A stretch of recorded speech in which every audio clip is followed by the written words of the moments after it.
찬송가 279장 부르시겠습니다. 찬송가 279장입니다.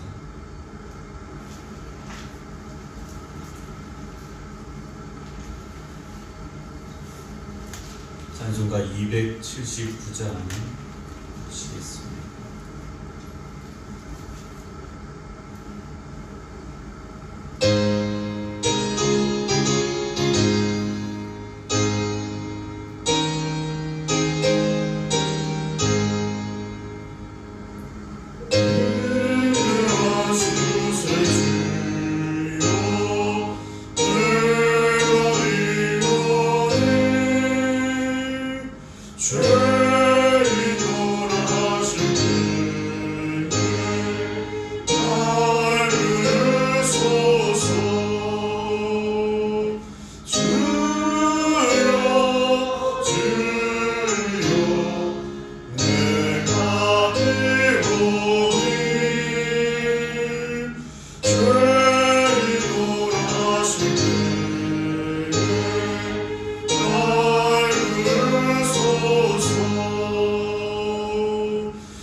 말씀입니다. 누가복음 3장 1절부터 6절입니다.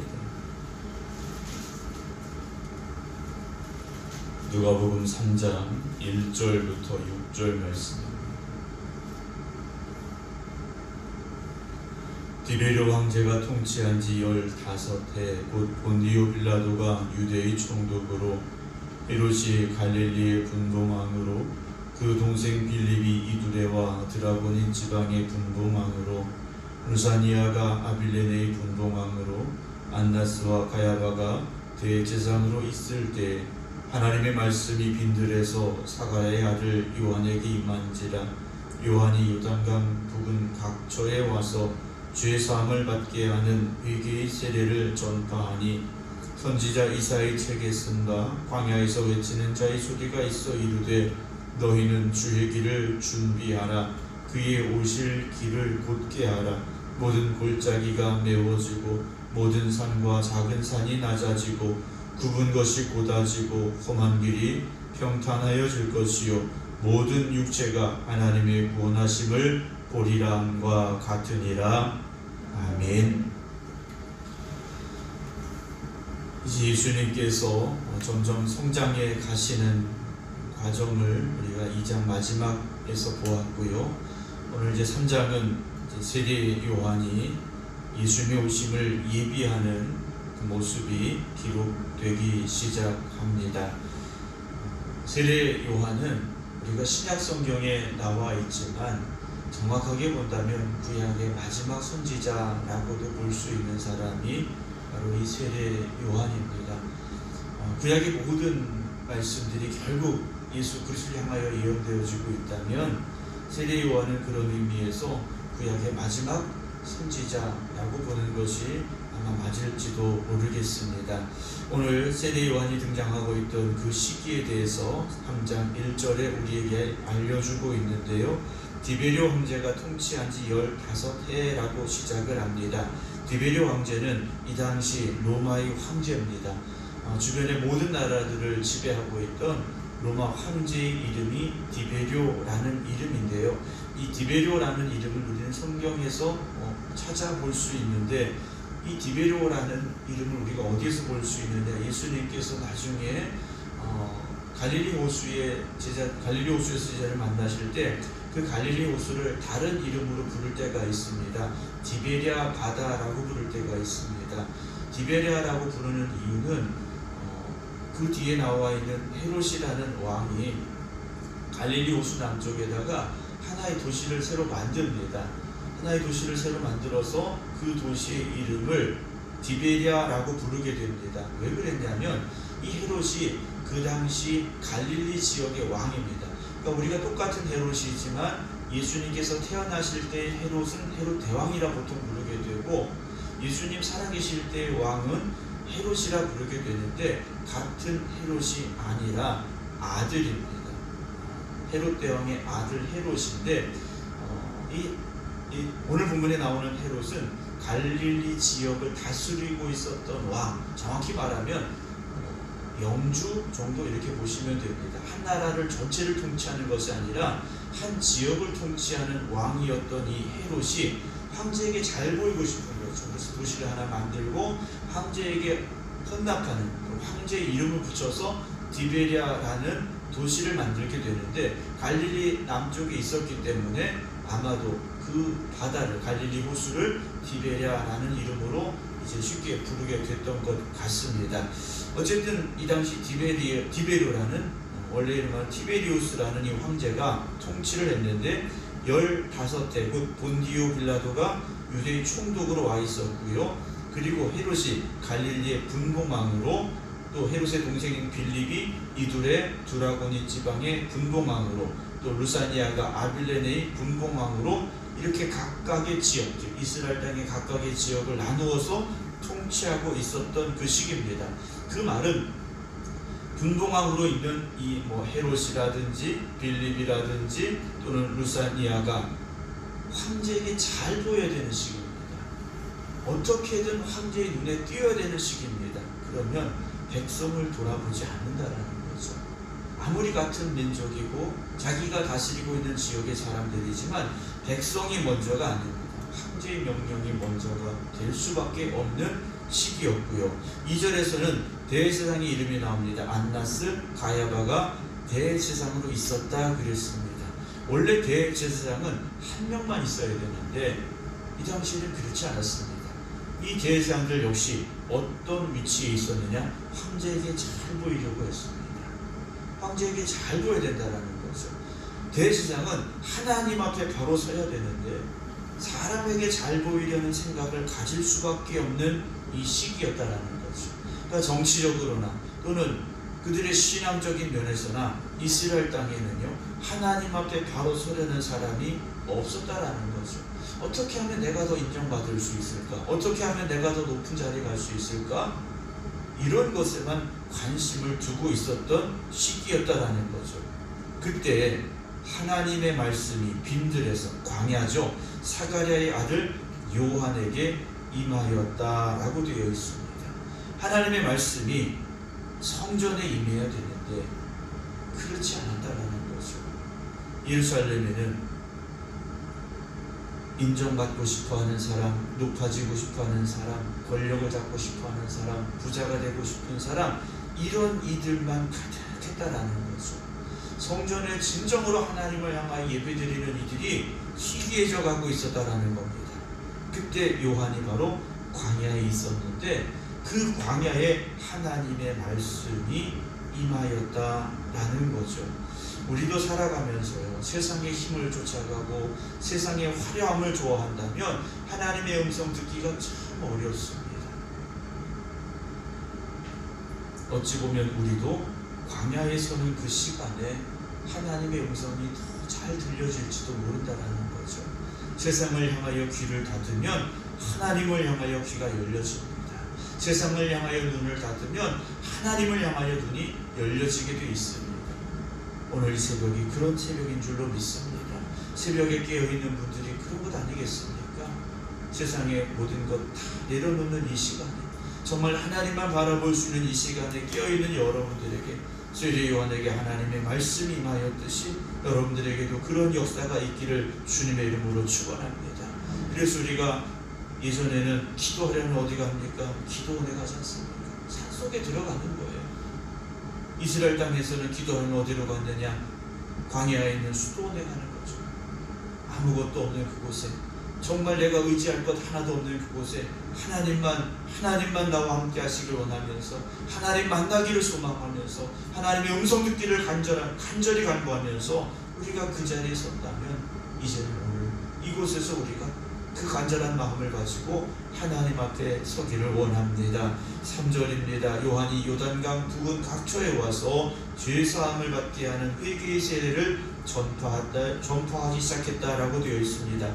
이 당시에도 세례가 있었습니다. 그럼 이 당시에 세례를 누가 받았느냐? 유대인들은 받지 않았습니다. 유대인들은 자기들 스스로 원래 선민입니다. 하나님이 택하신 백성들이에요. 그들은 하나님 나라 가는 사람들이라고 생각하고 있었습니다. 단 이방인들이, 외국인들이 유대교로 개종을 할 때에는 세례를 받았습니다. 그러니까 이 세례는 유대인들에게는 낯선 겁니다. 왜 우리가 이걸 받아야 되지?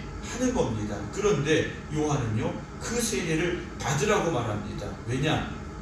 이 세례는 어떤 세례입니까? 3절을 다시 보면 요단강 부근 각처에 와서 죄사함을 받게 하는 회개의 세례를 전파했다 그랬어요. 이 세례 자체가 죄사함을 받는 세례가 아닙니다. 이 세례 요한이 베푼 세례는 회개의 세례라고 정확히 말해주고 있습니다. 그러니까 죄사함을 향해서 나아가는 회개함의 세례라는 거죠. 내가 죄인임을 고백하는 자리가 바로 세례의 자리라는 겁니다. 왜 이렇게까지 우리에게 설명을 해주고 있느냐? 죄사함은 누가 주십니까? 예수 그리스도의 십자가의 보혈로 죄사함을 받는 거지 않습니까? 요한이 베푼 세례가 죄사함의 세례가 아니라는 거죠. 죄사함의 그 고백의 자리로 나가는 세례가 바로 이 회개의 세례라는 것이죠. 이들이 회개의 세례를 받을 때 어떻게 돼야 됩니까? 단지 물속에 들어갔다 나오는 것이 아니라 내가 예전에는 하나님과 상관없이 살았던 삶이었습니다. 하지만 이제는 내 옛사람이 죽어지고 나의 육신이 죽어지고 내 삶의 모든 것이 하나님 앞에 새로워지길 원합니다. 바뀌길 원합니다. 그 고백이 되어져야 된다는 거죠. 그래서 성경은 분명히 말해줍니다. 죄사함을 받게 하는, 즉 예수님 앞으로 나아가는 회개의 자리, 바로 그 세례를 요한이 행했다라는 것이죠. 그러면서 이사야 선자의 말을 누가는 기록을 합니다. 광야에서 외치는 자의 소리가 있어 이르되 너희는 주의 길을 준비하라. 세례 요한은 주님의 오시는 길을 준비하는 사람이었다라는 거죠. 그 스스로가 높아지려 했던 사람이 아니라는 겁니다. 스스로 내가 무엇인가 이루려 했던 사람이 아니라는 것이죠. 오직 주님의 길을 준비하는 사람이었다라는 거죠. 세례 요한이 이렇게 한 이유가 무엇입니까? 5절에 보면 모든 골짜기가 메워지고 모든 산과 작은 산이 낮아지고 굽은 것이 곧아지고 험한 길이 평탄하여질 것이요 라고 말하죠. 이 세상의 모든 이들의 심령이 주님의 은혜를 사모하는 그 심령으로 나아갈 수 있기를 준비하는 사람, 그 사람이 바로 세례 요한이었다라는 거죠. 그래서 요한이 간절히 원하는 것이 무엇입니까? 모든 육체가 하나님의 구원하심을 보게 되는 것, 그것이었다라는 거죠. 오늘 저와 여러분들도 예수 그리스도 이 땅에 다시 오심을 준비하는 사람들이 될 수 있어야 됩니다. 아니, 되어져야 됩니다. 주님 다시 오실 때 우리가 세례요한과 같이 외쳐야 되고요, 죽어가는 영혼들을 주님 앞으로 인도해야 되는 거죠. 우리가 그들을 살릴 수 있는 게 아닙니다. 우리는 길을 알려주는 것이고요, 주님 앞으로 인도하는 거죠.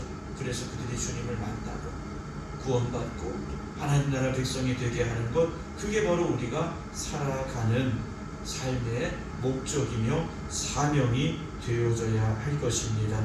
오늘도 하나님 앞에 나온 우리 모두가 다 하나님 말씀 앞에 깨어있게 하여 주시옵시고, 정말 예수 그리스도 오심을 준비하는 세례요한과 같은 그런 심령으로 오늘 이 하루를 살아갈 수 있게 해 주시옵소서.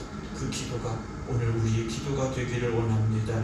그래서 세상에 헛된 것 쫓아가던 이들이, 세상 속에서 방황하던 이들이 하나님의 구원하심을 바라보고 주님 앞으로 나오게 되는 귀한 역사가 이 지역에 있게 되기를 주님의 이름으로 축원합니다. 기도하겠습니다. 주님이 우리를 택하시고 부르셔서 오늘도 이 자리에 있게 하시고 깨어있게 하시니 감사합니다. 우리가 세상의 것에 목마르지 아니하고 주님의 은혜에 목마르기에 이 새벽 주님 앞에 있습니다. 주님, 오늘도 사모하는 심령들에게 하늘의 문을 여시사 한량없는 은혜를 더하여 주시옵시고, 세상을 이기고 나아갈 힘을 허락하여 주시옵소서. 악한 사단 마귀와 싸워 이길 능력을 또한 허락하여 주시옵소서. 우리가 이 땅을 살아가는 이유가 무엇이겠습니까? 주님 다시 오실 그날을 준비하라고, 죽어가는 영혼들을 주님 앞으로 인도하라고 우리를 택하여 불러주셨음을 잊지 말게 하시고, 세례요한과 같이 오늘도 하나님의 말씀을 구하며 십자가의 은혜 앞에 설 수 있는 저희들이 되게 하여 주시옵소서. 천하보다 귀한 영혼을 구원하는 일에 저희들이 부름받았는데 우리가 영혼을 사랑하는 마음을 잃어버렸고 그들을 향하여 눈물을 흘려 기도하였던 우리의 심령이 차가워졌음을 회개합니다.